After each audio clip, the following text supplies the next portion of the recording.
Hello, everyone. Welcome to a new episode of Hassan Talks podcast. This is actually the 20th episode of the show. It's a personal milestone for myself. So I'm very happy to start this episode, which is going to be very different actually from the previous 19th episodes because we usually talk about very deep, complicated topics. Today, we're talking about something that might not be as serious as you think, which is comedy. But actually, comedy is the most serious topic is out there because it's something that we consume every single day. We are all into the internet and social media, so it's full of memes and funny tweets and short videos on TikToks and stuff like this. So I believe comedy is very, very important right now. We cannot really avoid it. Being funny or sarcastic is as important as being a public speaker or a politician right now, because you can transfer the idea in a very simple way that everybody can get. And I believe the best way to dive into such topic, there's no better way than having a comedian on the podcast, somebody who is into that business and has been kind of getting viral lately, which is also very impressive. So my guest for today, Abbas Abdul Wahab, Sudanese, based in Canada, or Canadian as well, if you can call him that. And I'm just gonna let him introduce himself. Hassan, man, thank you for having me. I appreciate it. 20th, happy episode 20. I appreciate you having me on, man. Thank you, man. I love how you go. Usually episodes are very complicated and nuanced, but today we have something different. Usually the episodes are layered with some depths, but we decided to change it up today. Yeah, it had to be said, because once this episode is out and people see the title, which is going to be something comedy wise, I say, okay, why? What's happening? Like all the previous episodes, like, sexual harassment against women, or like, Islamophobia in France, and some really So like these are the topics typically that you go into, like some pressing current issues. Like yeah, that's usually yeah. what you're addressing. Yeah, well, I address the stuff that bother me personally, goes into my head all the time. And well, comedy is not different from that anyway. It's all, I'm always making jokes. I'm always telling stuff like that. But I try to keep the podcast away from that side of me. But today it's all coming out. It's all coming out. So get prepared. Man, thank you for having me. And let me just say, you have your did you grow up in Spain? Your English is awesome. And I'm assuming your Arabic is great, and I'm Well, assuming your Spanish is at least usable. So it's like, well, that's a compliment to my English, and that's not that's an offense to Spanish people. yeah. But no, I actually grew up in Saudi Arabia. Oh, okay, okay, Yeah, and I learned English in the university. Then I came to okay. Spain just a few years ago. Are you an engineer? Yeah, by Yeah, degree. okay, you Of are. course, of course. What I else I knew would it. be? What are you, civil, mechanical? What type of engineer? Actually, the worst, mechatronics engineer. Mechatronics, yo, I did nanotechnology. Really? Yeah, I have a degree in nanotechnology engineering. So Oh we were man, we were in my university, mechatronics and nano were the two like asshole engineers. man, you always have to explain yourself. What the hell are you studying? And It's you don't just even know. You don't even know how to. that's You're the like, like problem. robots, mems, mems. Yeah, yeah, and people always mispronounce it all the time. Man, imagine nanotechnology. They think you're fucking saving space. They think you're the future of humanity. Nanotechnology. Well, at It's least they put you up there, which is good. As you're a comedian, Abbas, and being, kind of viral on TikTok lately for this character of yours, which is the immigrant parent or immigrant dad, and now like me talking to you as a guest, I don't know, I'm just like waiting for you to drop some jokes, about our dad used to say that, and our parents living, in the diaspora used to say this. So whatever, I don't know, this is going to be my first question to you. Do you feel somehow stuck in that character? Well, it's a good question. I don't feel stuck in that character, but when I do that character, it leads to the easiest reception.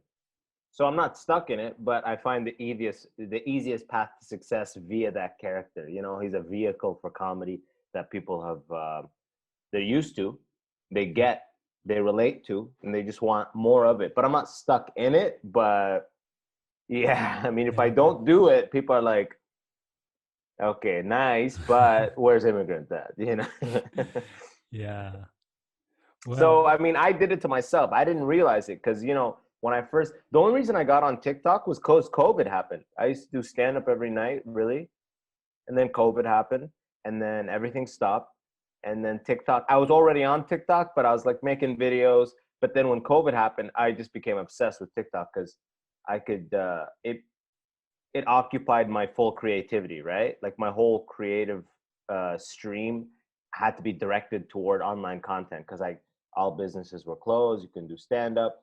So then I just started writing every day, writing ideas, making TikToks, posting every day, and slowly but surely you kind of you see where the landscape, because with all these apps, you got to find your X factor. If you read online, they always go, you need to find your X factor, yeah, which yeah, is essentially saying, what is your unique thing? And if you look at big accounts, they usually have their grid. If you look at the grid of their catalog, it's versions of that X factor over and over. They find mm, the type of video people like to see from them, and they just throw it back and forth, that same style. And I did that for a while, but at one point it just got it's like you said, I felt like I kind of cornered myself a little bit with it, and I kind of tried to pull back and start doing videos where I'm as myself, like I'll say an interesting story or a funny observation or whatever as myself, and kind of inch that in so I'm not always a character driven content creator. yeah, yeah, yeah, yeah. Well, wow.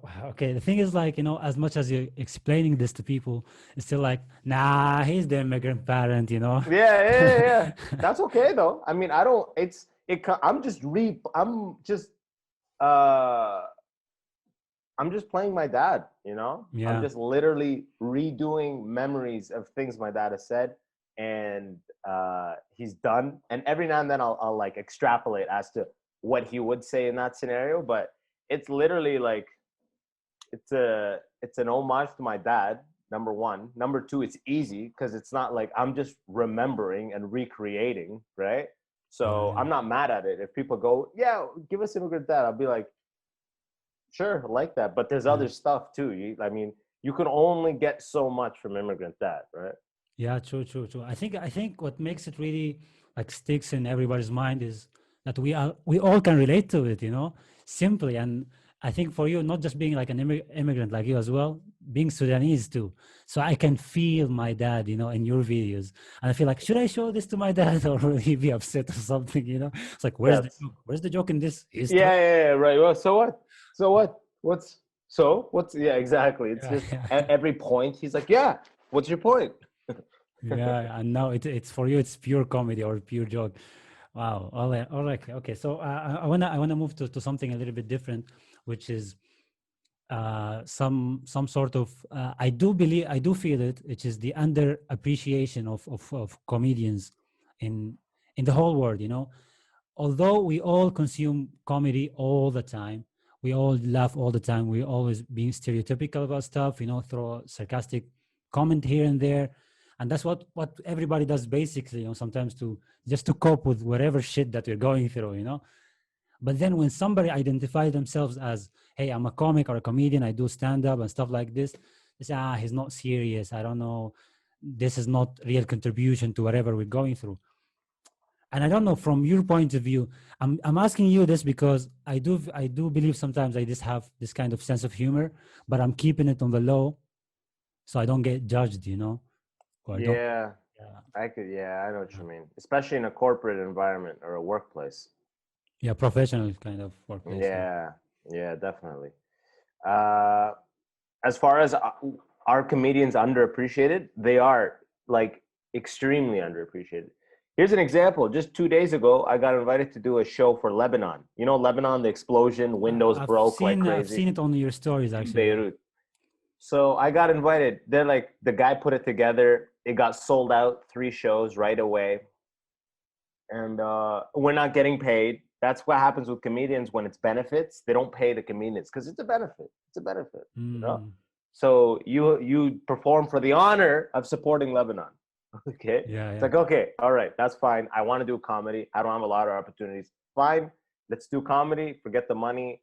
But we get there. There's They go, okay, so it's COVID, right? So it has to be on a patio. And they go, look, there's no seating for the comics. So if you guys, if you go behind the patio, there's an alleyway. So if you want to hang out there before your turn comes up, you know. Yeah. So Okay. now we're doing 5 minute sets, unpaid, and we have to stand in an alleyway in the back before our turn.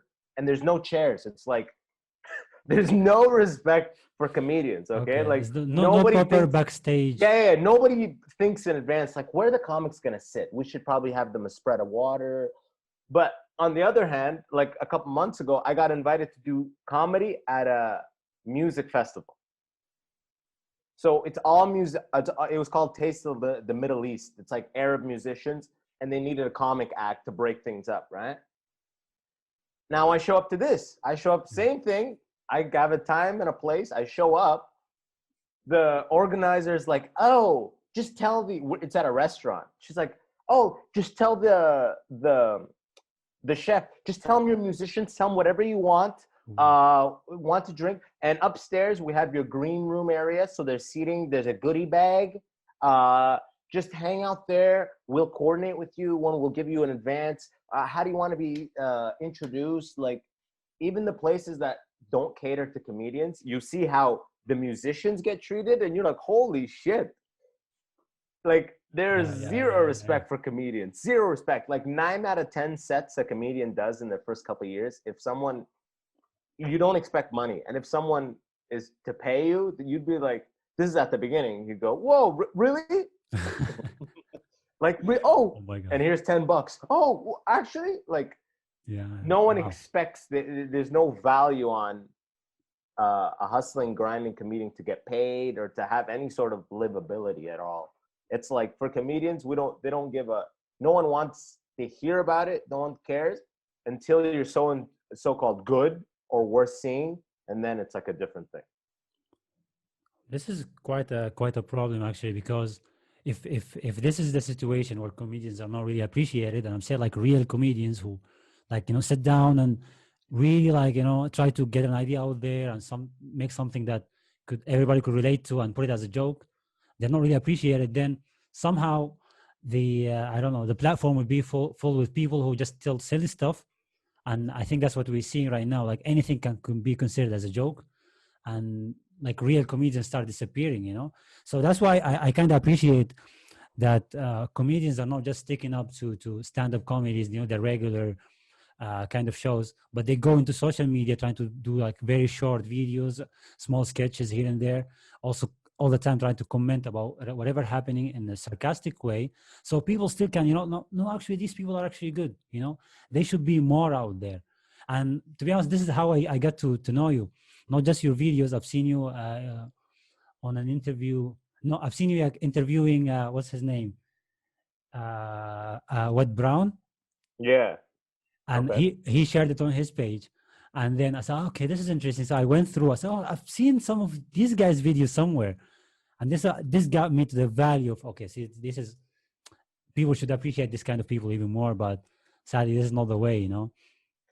Yeah, but you know what it is? There's so much, especially now in the world of like YouTube has been around like 20 years almost now. All these like social media things, there's so much noise, right?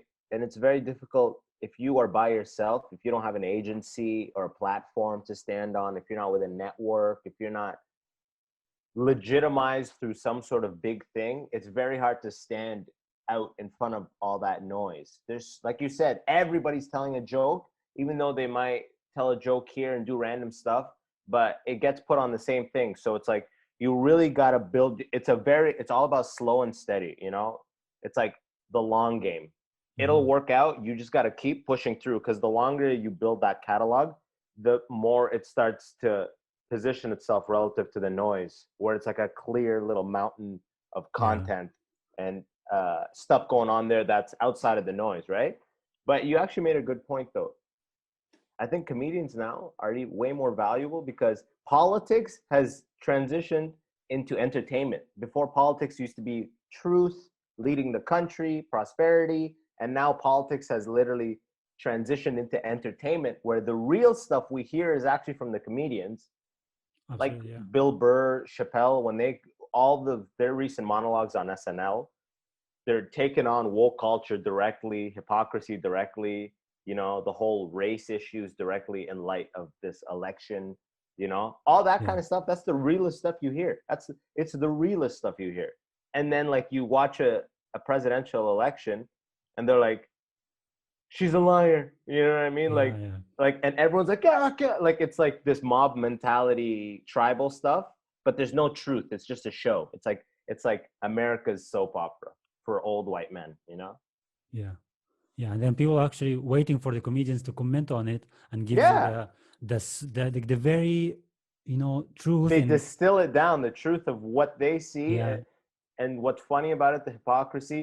Because so much of these politicians and whatnot, everyone is just making the stand that's popular. You know, right now everyone is like pro trans, pro this, pro that.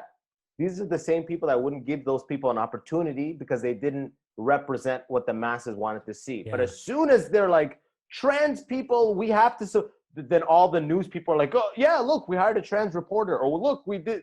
Like it's the fakest attempts to like wave that flag of the new thing, Yeah. you And know, it, and it, it will comedians fade are, out at actually with time. yeah, exactly. Well, next it might just be Asians really rise. Be like, there's been low-key Asian racism like forever, a lot of Asian issues, and then all the people will be hiring Asians and just like whichever way the wind is blowing at that time is Yeah. where they align themselves with. Whereas a comedian is speaks or at least creates content that's kind of outside the day-to-day blowing of like the culture, you know. It's kind of like over, we, at least I imagine that we aim to be like big picture, looking at, you just said this, you're saying this, but you just said this, you know. Yeah. Yeah. Yeah. Yeah. Yeah.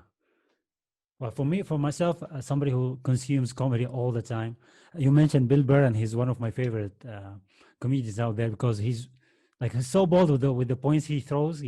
Like he doesn't really care. He doesn't really care, and he doesn't even justifies whatever he's saying. And this leads me to the next question, which is, I think comedians have a power that some of them they realize, and some of them maybe don't. Is they cross lines, or they're allowed to cross some lines, be stereotypical, which some other people can't. And this is a very big advantage of, like breaking down the society of, these fake images of political correctness and say this, don't say that. While the comedians come there and say, bam, in your face, this is what's happening. This is not what's happening. And Bill Burr always been famous for, attacking how women behave and how the way they talk. And he just says whatever he thinks of, and people laugh at it, because somehow it's the truth. Like we don't always have to hide behind this kind of political correctness and ignore what's happening in the society. So what I'm saying is, do all comedians, I don't know, understand this power that they have of crossing the line? Oh, yeah, you know, the problem is right now that line, it used to be that line crossing was like it was praised, we'll say. Now the problem is that there's been so many people canceled for crossing the line The that there's cancel always this culture, yeah, fear. yeah, Yeah, yeah. I think cancel culture is bullshit in the sense that, especially if you are a comedian with a podcast and your own content, how are they going to cancel you? If I have people coming to my YouTube channel to watch and I said something retarded on some thing, what, they're just going to pull my footage off that thing and they may not let me on there again, but how am I canceled? As soon as I'm in your town, you're still going to come see me. The only way people get canceled is when they have a show on a network and they say some fucked up shit and they pull the show. Mm-hmm. So when you depend on the industry big time, when you are like, the old style used to be, you'll legitimize yourself as a comedian, you'll go to Just for Laughs Festival, you'll become a pro headliner, and then you get a TV show, a sitcom or something like that, and then you're an actor now, right? And then you kind of play ball because you can't be outlandish anymore because they could pull the TV show, right? But that's kind of there's no sitcoms really anymore. That's not a thing anymore. Now people create their own content, and the new model is shoot your own special, put it on YouTube for free. The people will see it, and when you come to their town, they'll come to you. So that's not a cancelable model. Like, here's an example. Louis C.K. Remember Louis C.K.? Yeah. Remember when he did the whole jerk off thing and he got canceled? Yeah, yeah, yeah. I went his first bout of shows, like a year and a half, 2 years after his cancellation, were in Toronto, and I was at one, and I was expecting, because it was outraged online that he was daring to perform. How could he perform? He's canceled. Like, he did those things Yeah. 15 years ago. He shouldn't be able to make money for the rest of his life, you know? Like, but so I'm thinking in my mind, oh, there's gonna be people picketing at the show, right? Bro, it's a sold out show. There's a line across the building. There's not one person there talking shit. There's women, men in the line, diverse as hell. Everyone wants to see Louis C.K. There's not one person picketing. We don't want to.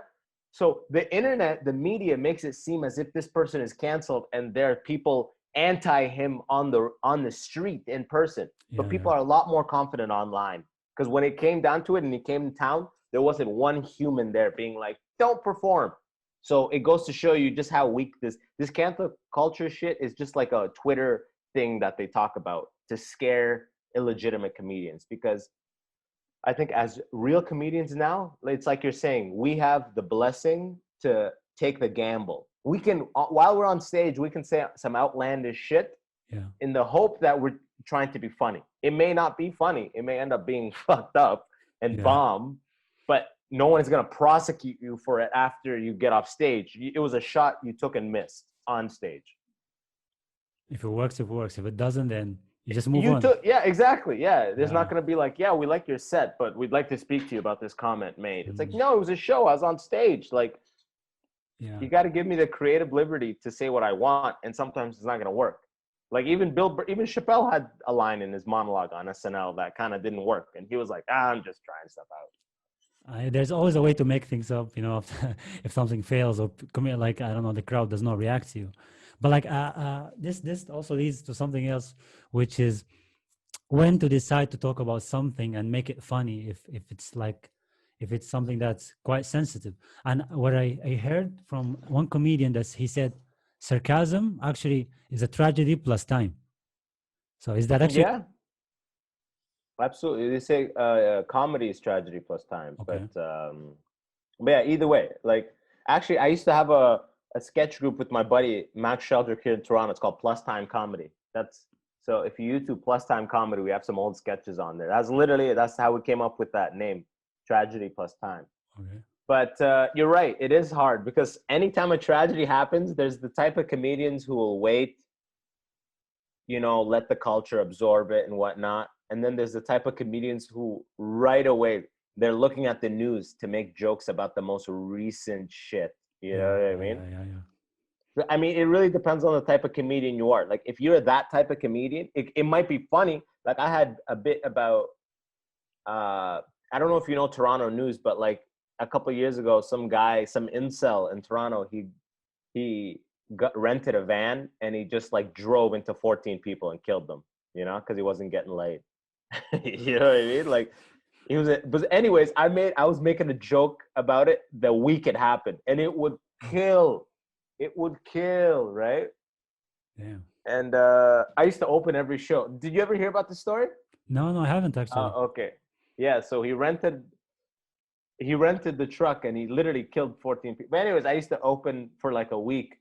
I used to be like, did you guys read? He may get off on all charges. And everyone's like, what? How? I was like, apparently he got the $15 rental insurance. You know? The coverage is amazing. Bro, it used to kill. But then as weeks went away from the event, it became less and less funny because it's not that relevant anymore, right?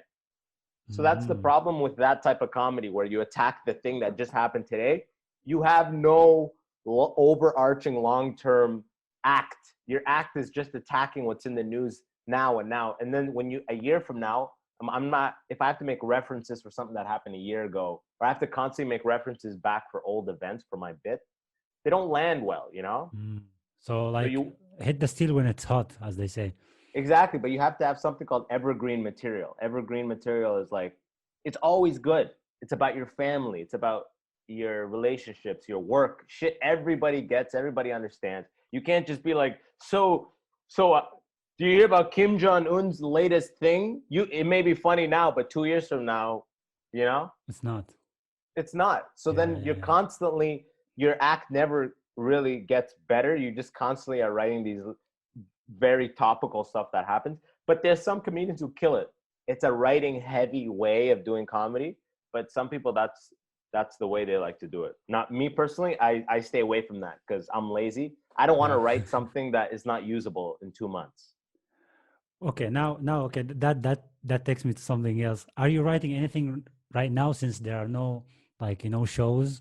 You cannot go to a place and perform, or are you just Yeah, gonna because wait we for? have we had shows over the summer. As long as they're outside, they let them happen. Okay. And between wave one, wave two, there was limited indoor seating and stuff like that. So I've written the COVID stuff, just like about how it was, Black Lives Matter stuff. You know what I mean? Mm. So, but definitely not as much as I was writing like a year or two ago, just because it's hard to write when you can't get on stage and see if it works. It Yeah, kind of exactly. It's all kills. theory then at this time. Exactly. It kills your drive. So what I do is I just now really try to distill that in a 15-second video. Here where the internet comes basically for this kind of material. But also, Exactly. Abdul Wahab, Abbas, sorry, that's your father's name. Something I don't like about either Instagram or TikTok, where actually videos go viral, is the grid itself, where you cannot pin any like top posts, like whatever they see you've done amazing video and it went super viral, it passes 1 million or 2 million views, but then you keep creating, it goes very down, so Yeah. somebody has to be a real fan of you just to scroll up, scroll down until it gets to that material. Instagram is worse for that than TikTok, because TikTok has that for you section. So they'll keep circulating the best videos, not the most recent videos, the most popular videos. Oh, So okay. for people who are just on that for you section of TikTok, they'll I still see likes for stuff that's deep in my catalog because it's still throwing it out there. But Instagram, you're exactly right. It's in the order that it's released. So who knows what they're going to end up doing with that. To be honest, I only started doing all this social media stuff out of necessity, like I told you. It was Mm. never a plan. I never wanted to be this guy constantly posting and whatnot, but I just really wanted to continue being able to put my comedy out there, and not getting the satisfaction of comedy every night. I went all the way in. So now some people don't even know I do stand up. They just think I'm a video Yeah, yeah, guy. You yeah. know what I mean? It's that deep in, Wow. right? Yeah. Well, that's not bad, to be honest. It's the trend. Maybe I don't know. People have to follow it or not, but I mean, if it works for the time being, then be it. Yeah, Basically. yeah, exactly. Yeah, until I can get back on stage as consistently as I used to, Yeah. things aren't going to change as far as from a content creation point of view. And even when I do get back to stage, as much as I want to, I'm still going to be doing stuff online, because now I see that the online reach is so much more than those 20 people that come to that show in Toronto. You know what I mean? I Yeah. want to do that because that's the best feeling I get, is doing live stand up. But I like to make these videos and then have the people come here and then see my podcast and then become listeners, because the videos are like, they're for like ADHD, like people with ADHD. 15 seconds, just absorb. So it's like, Yeah. Yeah. if you can get into my podcast, then I think I really got a fan, right? Because that's me talking in long form. They get to know who I am, what I think, the people I know, our vibes. That's how you get kind of like a fan. But people are just so used to being like next, like in an hour, they may see 30 different creators like their videos and they're out. Yeah. Yeah. Yeah. That's actually another problem, which is the social media itself kind of created this very short span of attention, with the users. So if you don't say something funny in the first few seconds of the video, then somebody will just with their thumb like, I don't care about you, about your content, whatever you've been creating for the past days or hours. I'm just gonna scroll down. It's just so humiliating sometimes, and I feel bad that this is the way. It had to be so. Probably longer contents, of course, makes. I don't know. Yeah. It talks more about appreciation, real appreciation of content. Not just the short videos and stuff. But this is the world we're living in right now. Exactly. And like even if you're funny that first 3 seconds, if you're not funny the next 3 seconds, then they're out. You know, you have to Yeah. pace exactly everything, how you cut. You can't have a one shot linger too long. You can't stop talking and have too much dead space after. It's like you really have to cut and create these videos for the shortest attention span possible. Otherwise, people are out. It's like you said. They have to Yeah. make it to the end because the big joke is at the end, you know? Yeah, yeah, you build up for that joke, and then if they Yeah. skip, like you haven't seen the best part. Why are you Yeah. judging So if so it's fast? really funny at the end and you just your beginning is terrible, it's like Yeah, you screw yourself, right? yeah. So that's another thing. That's another thing. But this is, I mean, this is the social media life right now. You know, it's based on first. It's all back again to the first impression. The first you have amuse me in the beginning. You know, get my attention first, and it applies to so many parts in our lives. And basically, funny sketches is just one part of it. But I don't know. I'm kind of afraid that in the long term we're never gonna see, like, let's say Netflix specials, of comedians standing in very big stages and everybody's Oh, like, but better off yet though. You'll I mean they may not be they'll definitely won't be the same production level as Netflix, but the vibe and the trend in the industry is for comedians to tape and put their own specials out on YouTube. So "Oh, it's even going to be better. Now it's going to be free. Now it's going to be on YouTube, totally unfiltered in the sense that they don't have to, it doesn't have to be a type of way that fits into Netflix's or Amazon Prime's catalog. You can just go ham. And as long as the people see it, then they'll come out and see you when you tour. But obviously now that COVID's happened, we don't even know what's going to happen with that. So who knows what the model will be. But yeah. forget about Netflix. I think the future is brighter than ever for stand-up. Well, I would love to have this conversation with you, like in a year or two, and Yeah, hopefully things imagine. are I'm much done. better." I'm doing engineering. Oh, brother, that comedy, that was joke, brother. I was You're wearing your jacket and the helmet. yeah, brother, this is joke. This is not real. Oh my God. I don't know why, like, going back to the Sudanese culture, like we don't really appreciate this kind of jokes, but still we have actually stand-up comedians in the country that really, I don't know, big figures. Like, Muhammad Musa? Muhammad Musa in Spain or No, in in Sudan. no, I don't know any Sudanese comedians to be honest. Well, I don't know. The thing is, I think they don't label themselves as stand-up comedians. Yeah. That's the problem number one. So you can never actually find them Yeah, online. It's for safety purposes or what? maybe, maybe. It's always an What ustaz. are you? Something. What are you? Stand up? I'm Muhandis. Muhandis. Please. Don't tell my TikTok. parents. Yeah. Yeah. Oh my God. So there was this Muhammad Musa. No? Actually, I'm kind of doubting the name. I think it's Muhammad Musa. So I remember that my dad met him in. Have you been to Sudan recently or no? No, last time I went was 2010. Well, So it's been 10 years. yeah. Well, still that place still existed. So they have this place called Jihaz al Mughtaribin, or like the Okay. ministry for foreigners, or actually it's for Sudanese people who live outside. So Yeah. in order for you to leave the country, even if you're Sudanese, you have to go there and get a paper or something and pay some cash. Then you can get Yeah, out I've been of the there. country. I've been there before. So my Nice dad cash. met the guy in that place, and it was so awkward, but it's still very fun. So he met him. Oh, Muhammad Musa, I know this guy. So, well, I know him too. And he just cornered him. I hope my dad is not listening to this. And he cornered him, and I said, "Tell us a joke." I said, Oh my "What? God. And he No." told you one? Yeah, he did. He did What actually. did he say? See I don't. that? I don't remember the joke. I was very Sudani. embarrassed for him, man. Yeah, Sudani. Every time I was in Sudan and I heard jokes, they're always like very old style with respect to like North American comedy. They're like a setup and a punchline. Like الواحد ده ماشي لذس بعدين قال له this. You know, like this guy Yeah, went yeah, yeah, there yeah. and he It's told this guy this. The other guy told him, yeah, with your big head, you do that. And then it's like, you know what I mean? yeah, yeah. It's actually still, I think, till today it's like that, and it always starts with the character. It has to be drunk, like this drunk guy or this high guy. It's Oh, never the a last normal one I heard, person. واحد ده عنده راس ماكن. It was like all about his big head. you know, you know what I It's mean? terrible. I forget how it even went, but it's just Sudani. I like so that in that sense you could corner a guy, but you couldn't corner a comic here and be like, tell us a joke. I feel like they'd go in on you. Yeah, you will be the joke then on the stage, you know? Like, remember this guy who cornered me?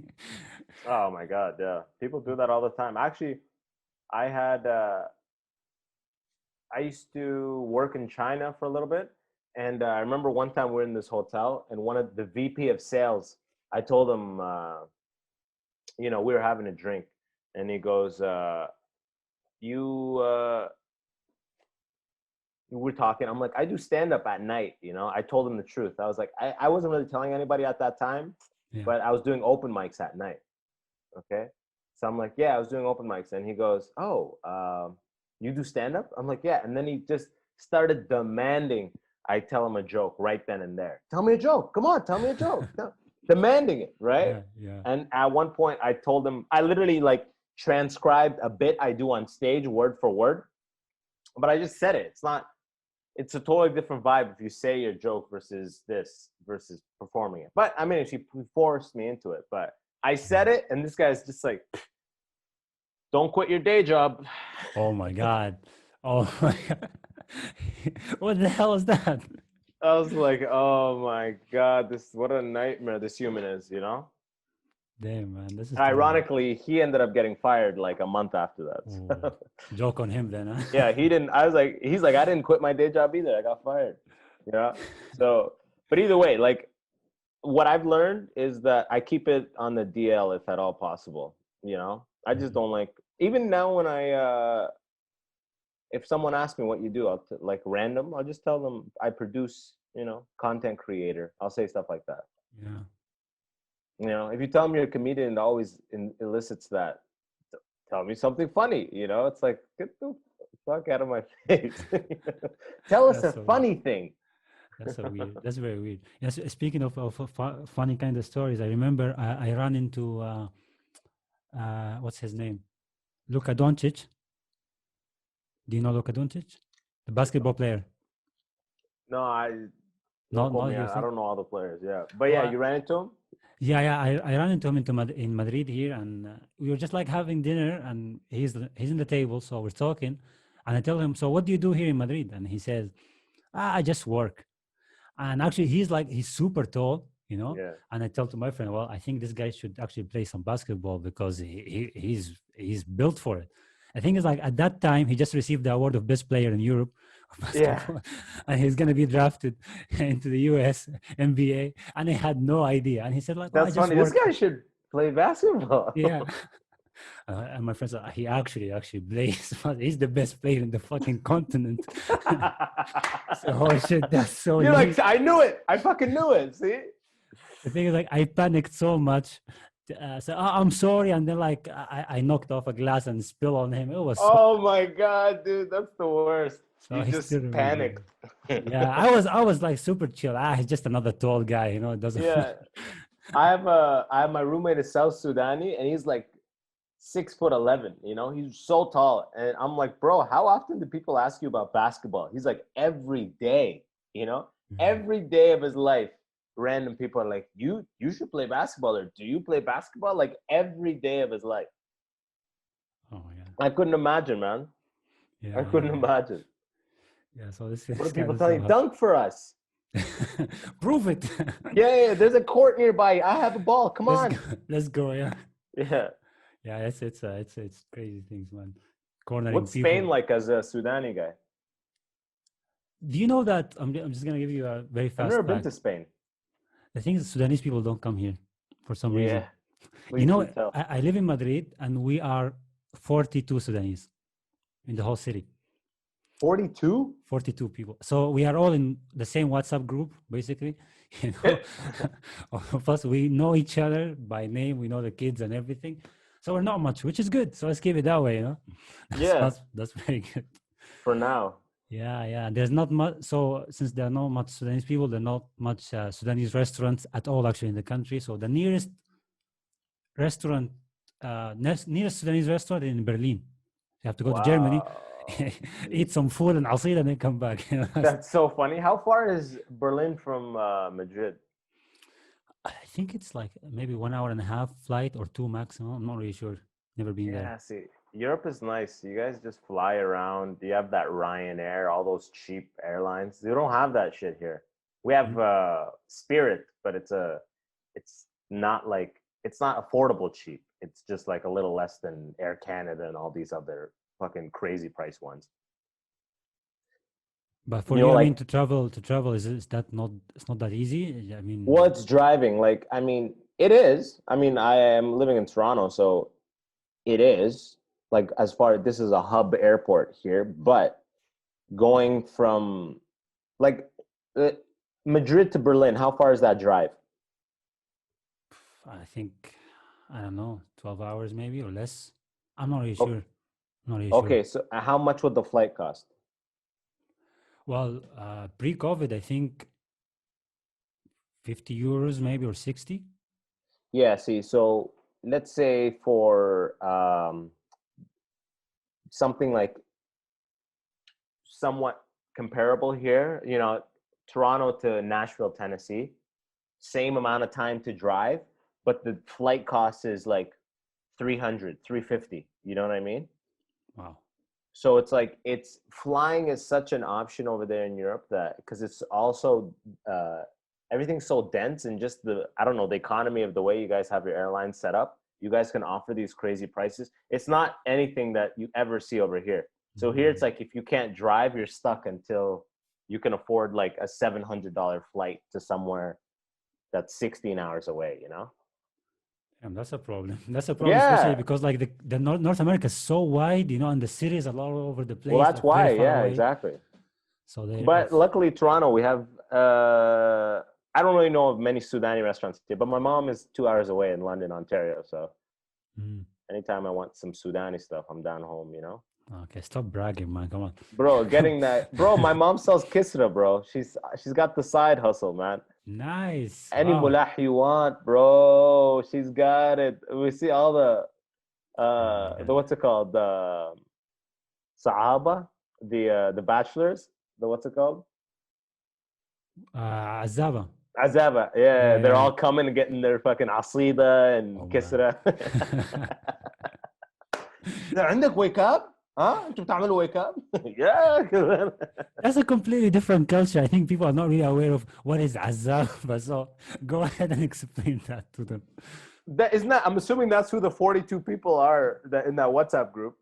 No, actually, they're not azab. I'm the only azabi here in this country. Oh, really? They're all families, yeah. That's Azab is like that's the Sudani or Arab way of saying like bachelor. These are unmarried singles, just fucking in the world in the Sudanese culture. And you have a whole name. You're such an entity. If you're unmarried, there's a whole name. You're just a fucking living a lingering life between marriage Yeah. after the college degree and between marriage. That's the Azab life. Yeah, and the thing is, like they invite themselves to join you for meals. That's super normal.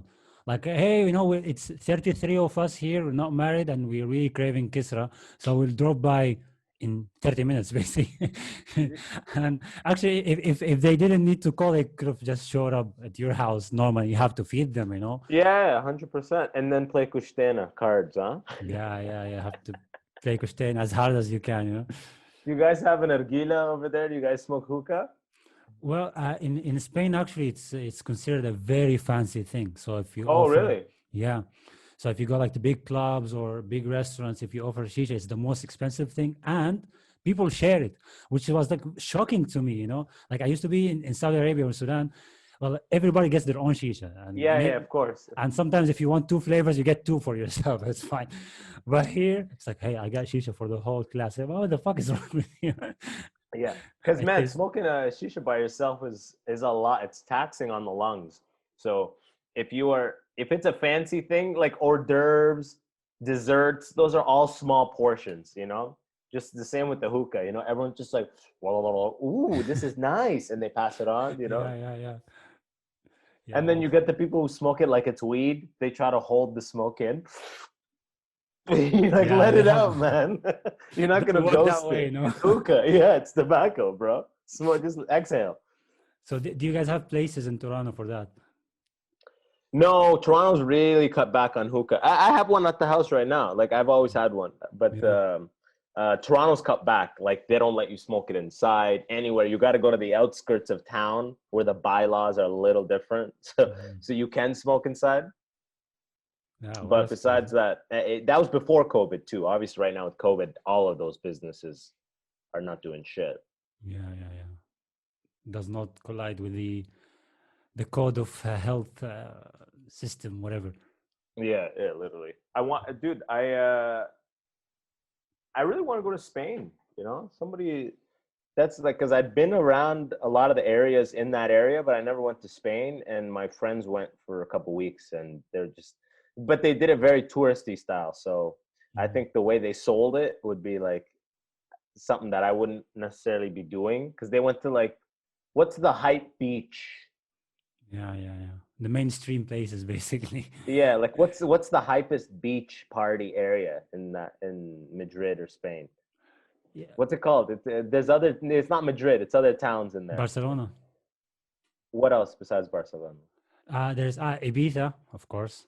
Yeah, of course. Besides that, but isn't that Mar- an island? Ibiza, yeah, it is an island, a small Yeah, island. There is also Marbella. yeah. I think that's where they went. Yeah. See, all these places they just sound like a Spanish singer's music video. Where you'd be wearing a white shirt, it'd be open, and you'd be on a boat. Yeah, the You know? stereotypical. Yeah. That's Marbella right there, bro. I want to That's go to Marbella. Spain. What is it hot for you guys right now, or do you get snow? It's cold actually. It's getting colder now, and this is actually The heater. the heater, yeah, Yeah. calefacción. But in Madrid it doesn't snow much. If it snow for one day, even the snow does not stick. But of course, when you go to north of Spain, it snows so much, so Yeah. much. Like of course, no comparison to Canada at all. You guys are leading with that for sure. Well, yeah. I mean, but you guys have we're like north, but you guys have elevation because you have the Alps up there, right? Yeah, it's So in the Europe. Alps are an elevation, so this snows like crazy. But in Madrid, is it like I'm assuming you guys do Celsius, right? Yeah, Celsius. Like what is it right now? 20? Is that No, cold for no. you? Let me check. I think it's 10. 10. Oh, okay. It's the Yeah. same shit than here. It's like it's 10 right here right now. But it's 7 p.m. at night, man. So 10 Oh yeah, for exactly. you It's like it's it's 1 p.m. We're like yeah. 10. We're walking. It's nice, you know. Man, I'm wearing a sweater at home and this is on already. For me, as a Sudanese person, I do not deal with cold. Winter is not my month. It's not my season. And I keep complaining. Of course, like the locals here are like, like this is another type of weather. It's fine and stuff like this. Not for me. I'm black. This is not. Is Take me that back the to Africa. accent in Spain? Man, Is it another type of weather? Is fine. yeah, it's like all the time they speak like this the whole time. And they have this. They have this. I mean, in And that sounds like Portuguese. My Portuguese friends sound like that too. well, they're very close to each other. Yeah. It's not very, yeah, they're all like, like men, women, everybody. The thing is, like when they switch to English, it changes. Even the tone changes so much. It's very weird. It's quite interesting. My friend told me in Lisbon, he's Portuguese. He went there to Lisbon. He said every morning, every shop owner is spraying the ground because every night the night people are just peeing everywhere. They're getting fucked up and they're peeing everywhere. So every morning the shop owners are just hosing the outside of their businesses. Every business. Oh my God, this is terrible. I know I haven't seen that in Madrid so far, but this is terrible. Well, the nightlife here is quite a thing. Well, people really like to start their day kind of late, People go out and party all the time and staying up until 4 a.m. in the morning outside is quite normal. Oh, So really? Yeah, yeah, that's yeah. a European thing, huh? Well, this is very not Mediterranean. So if you go to Portugal, Spain, Greece, Italy, this is kind of okay. But then you go to Germany, where no, like Germans, it's 6 p.m. Go to your home. Like this Yeah, doesn't work. right. If you're outside, even if you're like 10 They years old, think you'll be yeah, you're up to convicted. some Hitler shit. You know what I'm talking about? Hey, what are you doing? Yeah, Oh, nothing, nothing. There's Jewish people with us, please. leave us alone. I heard my buddy told me that in Germany, Jewish people, they can get away with small crimes. You ever heard of that? No, really, that's Small, interesting. small crimes. The police don't fuck it. They just, they still remember. It's kind of payback, nice. Yeah, like if you jump over the subway thing and you have your yarmulke or whatever, you'll get Yeah, away. let him have this. Yeah, his Yeah, people have had exactly. enough, you know. Yeah, but Oh, you avoid taxes, they're gonna come for you with fucking rifles, bro. well, the Germans are very strict in general, super, super strict. Nice people, but they're very strict with Yeah, everything. but that's why their engineering is so good, right? It's the dreamland for engineers, basically. Yeah. It's the dreamland for any engineers. Actually, Spain, on the contrary, is a place to chill. If you want to come to Spain and chill and relax, this is the place. Everything is chill. It takes any paperwork takes 3 months. Yeah, No, it's fine. yeah. In Canada, the West Coast is BC, British Columbia. It has the same vibe. So the West Coast of Canada, and even the States too. The West Coast, like Oregon, Washington with Seattle, California, they're all way more laid back than the East Coast, which is, Toronto, New York, Boston. These are way like go, do, you know? Yeah. Wow, that's interesting. So in the same country, like the different cultures. Yeah, but the country's so spread out. There's so many thousands of kilometers in between, right? Yeah. Of course, it's the United States, for example, is just huge, man. There's 3 hour difference between East and West. It's a big, big country. Same goes for Canada, of course. I think there might even be more. More than three? Yeah, might be more than three. I'm in Eastern right now, and I know Pacific is 3 hours, but I'm wondering if there's anything more east than me, like some Miami or something. Maybe that's it. I don't know. But yeah, Mm, three. That's still quite a bit, huh? that's a lot, actually. Bro, I'm That's a lot. telling you, I got the cabin fever, man. I want to get out of this country. Actually, I'm waiting for the U.S. border to open just to drive in, and because I used to work in the States, so I want to go hang out, but the border's closed because their COVID situation's out of control. Yeah. Well, I think maybe they fix their shit up, soon, since the election is over and the drama is over. So maybe. I don't think so. Imagine Trump got out and all the COVID numbers dropped. I think people just think it's fine, and the mask wearing is not as high as it could be. So, Mm, and people are just in the same groups as always. So it's spreading. But how yeah, bad is it? That's a different question. yeah. Well, that's another story, man. I wanna ask you something that's completely different. Now, Go for since it. you're a comedian, I don't know exactly how you started, but I know some people who started as comedians always came from like their group of friends, like, yo, you're so funny, you're telling jokes all the time. Come on, try your luck out there, get on stage, and everybody will relate to your jokes. And like this is something that's actually personal, because my friends sometimes like tell me, like, you can drop some jokes here and there and go out on stage and tell jokes. I tell them, no, I'm funny in this group because you Yeah. guys know me, so you relate to my jokes. So don't push me to a stage and embarrass myself just to prove a point, or I know, achieve your dreams. Yeah, through you. Yeah. So I don't know. What was it the same for you? Like your friends were pushing you to be on stage? Uh no, not to be on stage. A lot of people told me, "Yo, you should be doing like I had people growing up with me that are like who would call me Dave Chappelle, like even since I was like in grade school. That was my nickname. And I had people be like, "Yo, you got to be a comedian." I'm like, "Oh, okay." They're not being like, "Yo, go do an open mic," or Yeah. this location on Monday nights, bro. It's an open mic. Go get on stage. No one's saying that, but I am hearing, man, you got to be doing a comedy or something. Right? I do engineering, Yeah. but when I lived in Detroit as an engineer. And when I really was unhappy with engineering, when I really looked into change, like, okay, I got to do something different because this isn't working out. And I'm like, yo, let me do stand up. I'm obsessed with stand up. I think I'm funny. I've always been watching stand up. So I found a bar that has an open mic, and I had roommates at the time, and I was kind of scared a little bit. I found where it was, but I was like, they're like, so for like a little bit, they're like, go, you know what I mean? And I was Yeah. like, oh, I want to write. Once I wrote my set perfect, then I'll go. I was Yeah. scared, Yeah. but then I went, and it went so bad, right? And I went 6 more times, I think, before I invited those guys to come watch me, because I didn't want anybody to see me like terrible until I felt like, okay, I have an idea of what I'm going to present. Then I'm going to bring my friends to see, because Yeah, man. that first time was a nightmare, bro. But like, so you went like 6 times before you invite your friends. I went 6 times alone. It was like midnight in Detroit. I'm one guy, just like, I'm going to do 5 minutes. I wait 3 hours to do my 5 minutes. Yeah. And I just do it, you know what I mean? In front of randoms. I don't want anyone I know to see me, because in my head, I was like, I want them to see me do well. I mean, even when I went up, I didn't do well, but at least I was like, I know what to expect on stage. I know how to grab the microphone, move the Yeah, mic yeah, stand, all that stuff.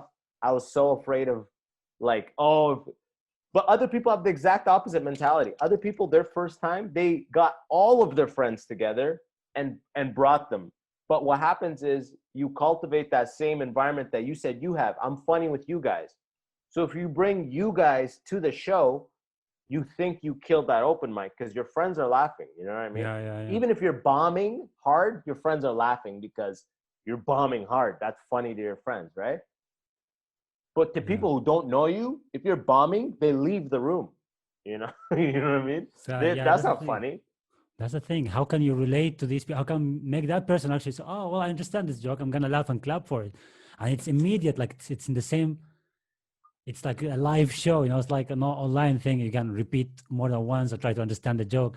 It's it kills. I think that's really tough. Like people say public speaking is difficult, but jokes. If somebody doesn't clap or laugh at you in your face, then it's not working. Then you have to move on. I don't know, leave from the backstage or something. Yeah, right, man. It's tough. It is tough, but you gotta do it thousands of times, and then you can kind of like bomb gracefully. So it doesn't hurt you that they're not laughing. You just kind of ride it out and wait till your perfect moment to go into something different, or address it. Mm. That's usually the way comics do it. If you ever see them do a joke that doesn't work, they'll be like, let's say it's a joke about cats, and it bombs, and then they'll be like, so not a cat crowd, huh? And Mm. then they'll be like, ha, ha, ha. You know what I mean? Yeah, yeah, yeah. I've Like, seen this. I've seen yeah. this. Yeah. So This clearly joke we're a would kill dog. in Yeah, yeah. in a dog crowd, for example, or Yeah, something yeah, like yeah. Oh man, I just performed at a dog show the other night. Killed with that that. bit, and then they laugh. So it's Yeah, like yeah. So you have to prepare some sort of plan B for this, you or don't have to sometimes it comes. prepare. You don't have to prepare. Yeah, you be in the moment. Like Mhm. if if you're doing stand up and you're serious about it, then that's already who you are off stage. So you just have to get on stage 1,000 times to break that fear of the stage. So when you go on stage, you can be that funny person you are with your friends. Because Bill Burr said that for comics, they're funny with their friends, and it takes 15 years on stage to bring that same funny onto the stage. 15 years to recreate that funny you are with your friends on stage. Because for a very long time, it's like it's a stage. You feel like a show. You feel the expectation. You Yeah, feel, you know. yeah, yeah, yeah, yeah. And now the stage is also virtual, which is their comment section. People could attack you, cancel you, or whatever. Oh my god. It's a Yeah, different story.